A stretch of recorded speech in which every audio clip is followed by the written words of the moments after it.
Ever feel like there's this whole other you kind of just lurking beneath the surface? Ooh, getting deep right off the bat. I like it. Well, our listeners always up for a deep dive. And this one's been requested. We're tackling Carl Jung's idea of the shadow self. Ah, yes, the shadow self. We're gonna need some light for this one. Well, luckily, a listener sent us this YouTube video to unpack shadow work.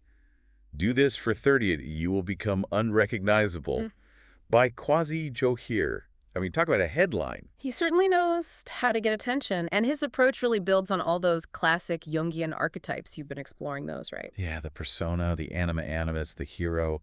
It's a lot. It can feel like a lot, it can feel overwhelming, but think of them, I don't know, like characters in a play, each with a different role to play. So the persona, that's the mask we wear, how we present ourselves out in the world. Right, makes sense. Then you've got the anima and animus. Those represent the feminine and masculine energies that, well, we all carry within us, regardless of our actual gender. Okay, so not literally about being a man or a woman, but just these different energies we all have. Got it. Exactly. And then there's the hero, right, driven by that desire for achievement, for mastery. Yeah, I think we can all relate to that on some level. Absolutely. We all resonate with these archetypes to some degree. Okay, but that doesn't sound too shadowy yet. Where does that darker side come in? Well, see, that's the thing about the shadow. It's not really about good versus bad per se. It's more like, um, imagine the basement of our psyche, right? Okay, I'm picturing it dusty, maybe a few cobwebs. Exactly. And we shove all the stuff we don't want to deal with down there, the embarrassing impulses, the fears, the desires that don't fit our nice, neat self-image. Dean would say it's kind of like, if you sprain your ankle, but you just keep walking on it, pretending it's fine. Ouch, yeah, that's not going to end well. Exactly. It's not actually going to heal properly. No way, it'll probably just get worse. You have to face the injury to actually treat it. Right. And Jung would say it's the same with our shadow self. Ignoring it. It doesn't just make it disappear. In fact, it can actually lead to things like anxiety or unhealthy patterns, even getting in the way of reaching our goals. Kind of like what Quasi was talking about in that video you sent. That's what I found so interesting about his story. He goes from feeling so trapped by everyone else's expectations. Right, like he had to fit into this box. Yes, to breaking free and building this successful business just by owning his true self. Such a classic transformation story, right? It is, but with this really interesting twist, because Quasi doesn't frame it as, like, becoming someone else. It's more about stepping into the most authentic version of yourself. He calls it identity shifting. I like that. Because it's not about denying who you are, it's about becoming more fully you. And that idea of becoming who you already are, deep down, that's what really resonates with me. It's like when you think about it, when our actions actually line up with our true values, there's less inner resistance, right? Absolutely. More energy to actually move forward. That's what we call congruence. Think about a time you were totally in your element, you know? Maybe it's at work, maybe it's a hobby, or with people you love, and things just flowed effortlessly. That's congruence in action. I love that. Okay, so how do we get there? Well, according to Quasi, a big part of it is confronting something that, honestly, most of us would rather avoid. Uh-oh. Don't tell me. Vulnerability. Yeah, okay. That one makes me a little squeamish, not gonna lie. It's totally understandable. We're conditioned to see vulnerability as weakness, right? Right. Like, don't let them see you sweat. Exactly. But remember Brene Brown's research on shame? She talks about the difference between saying, I made a mistake versus saying, I am a mistake. Oof, yeah. Big difference. Right. That second one, that's pure shame talking, that inner critic telling us we're fundamentally flawed. And that shame is often what keeps us from being truly open, truly connected, right? Because who wants to risk letting people see those parts of ourselves, those parts we're not proud of? Right, but what if those flawed parts are actually where our greatest potential is hidden? That's what's so intriguing about Quasi's approach. He actually suggests we should get to know our shadow selves, kind of like mapping out uncharted territory. So how do we even begin to do that? It sounds kind of intimidating, like shining a light into that dark basement we were talking about before. What if we don't like what we see down there? That's where Quasi's 2-week exercise comes in. He calls it creating a shadow document. A whole document dedicated to our shadow self. Oh. Okay, now that's intriguing. Tell me more. It might sound kind of daunting, but it's actually pretty simple. Quasi breaks it down into 3 main areas to focus on. So there's characteristics, attitudes, and behaviors. Okay, I can work with that. So you start by just listing out traits you associate with this shadow self. You know, those qualities you tend to hide or deny, or maybe even like fear a little bit. Okay, so, like, for example, say you're a naturally competitive person, maybe even a bit too competitive sometimes, but you always try to be the chill one, the one who just goes with the flow. Exactly, that competitive streak. That could be something interesting to explore in your shadow document. Or, say, deep down, you're kind of a skeptic. Oh, you mean like me? Well, no names, Yeah. but you get the idea, right? Maybe you're a skeptic. But you always play the role of the enthusiastic optimist around others. Fake it till you make it. Well, maybe. But the point is, it's not about judging these qualities. It's just about bringing them out into the light, becoming aware of them. Okay, so no more pretending our shadow selves don't exist. Got it. Yeah.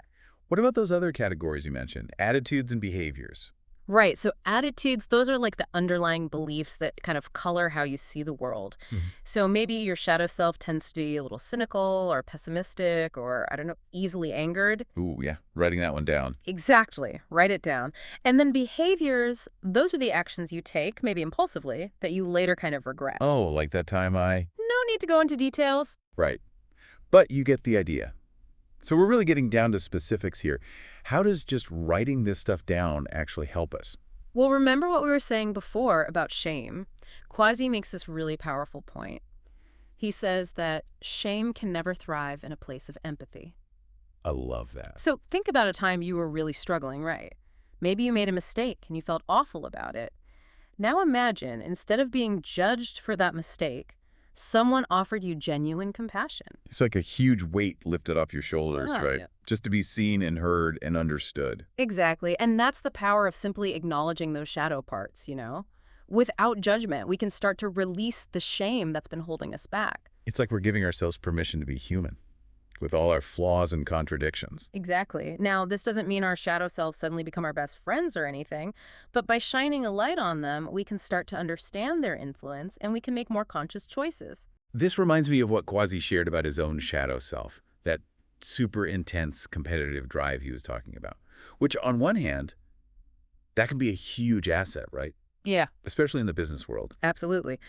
But he realized that when he tried to suppress that drive, when he tried to be someone he wasn't, It backfired. totally, it actually led to self-sabotage. Interesting. But then, on the other hand, when he over-identified with that competitive drive, he became fixated on external validation, constantly comparing himself to others, which, as you can imagine... Is a recipe for anxiety and unhappiness. Yeah, Even if you look successful on the outside, right? exactly. It's like our strengths, when they're out of balance, they can actually become our weaknesses. And this is where getting to know our shadow can be so helpful because we start to see those patterns and we can make different choices. It's like Kwasi was saying, we need all parts of ourselves, the hero, the shadow, the masculine, the feminine, all of it, to actually be in harmony. It's about integration, not eradication.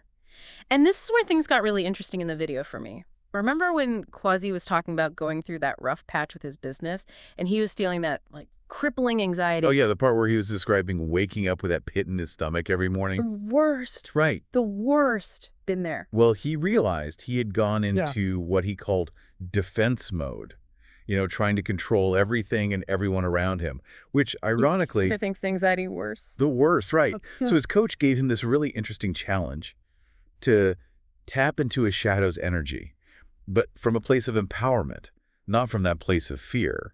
He was basically told, okay, what would your shadow self do in this situation? So instead of trying to suppress that anxiety or pretend it wasn't there, he leaned into it. That's kind of a wild concept. Right. Did he actually give his shadow, like, a name? Like in Fight Club? He did. And that can actually be a really powerful technique because it helps you separate your shadow's voice from your own voice. It's like giving yourself permission to step outside those usual patterns and access this different kind of energy. Okay, I have to admit, that's kind of brilliant. Yeah. So what happened? When he actually tapped into that shadow energy, did it make things worse? Quite the opposite, actually. He realized that his shadow self, well, it wouldn't be paralyzed by all that anxiety. It would be more action-oriented, less concerned with pleasing everyone, and more focused on taking those bold steps. It's like he went from hitting the brakes to hitting the gas. That's a great analogy. It's about recognizing when we're stuck in that fear-based reaction and choosing more empowered response, even if it feels, uncomfortable at first. But that brings up an interesting question for me. Are we really saying that our shadow side can actually be a source of strength? It's a total mind shift, right? Because it's not about like becoming bad or giving in to our darkest impulses or anything. It's about recognizing that those shadow parts are also a source of energy and potential. And remember, even our strengths, when we take them to an extreme, they can become liabilities. Oh, totally. Like those classic They, cautionary tales we hear, right? yeah. Like Icarus flying too close to the sun, or athletes who push themselves to the point of injury. It's like they over-identified with a certain strength, but without that balance, that's what leads to their downfall. Exactly. And that's why this work is called shadow work, because it takes effort and it takes awareness to integrate those shadow parts. It's not enough to just try to wish them away. Right, they're part of what makes us us, the whole package. Precisely. And, by acknowledging those parts, we can actually access this tremendous wellspring of energy and creativity that we might not even have known we had. It's like that saying, the wound is the place where the light enters. Wow, I've never thought about it that way. So where does this all leave us then? Especially for our listener who's been diving deep into this whole idea of the shadow self. Well, I think the key takeaway here is that it's a journey. It's not like a destination, You don't just conquer your shadow self and then you're done. It's really about cultivating an ongoing awareness of those patterns, those hidden impulses, those parts of ourselves that maybe we tend to judge or reject. So that shadow document Kwasi was talking about, that's not a one-time assignment, like it's something we can come back to again and again. Exactly. Think of it as a tool for self-discovery. Keep observing yourself. Keep asking those tough questions. What am I hiding from? Where am I holding myself back? And what would my life look like if I truly embraced all of who I am, even the messy bits? Those are powerful questions. Yep. And I love how you framed it. It's not about fixing ourselves. It's about embracing that whole messy, complex package. Because that's where the true authenticity lies, right? In the integration of all those parts, the shadow and the light. I think that's a perfect note to end on it. Embrace those shadows, folks. But as you continue on this journey of self-discovery, we'll leave you with this. What if that shadow self of yours, that part of you you've been hiding from, what if it's not something to be feared? What if it's actually a guide, a source of untapped potential just waiting to be unleashed?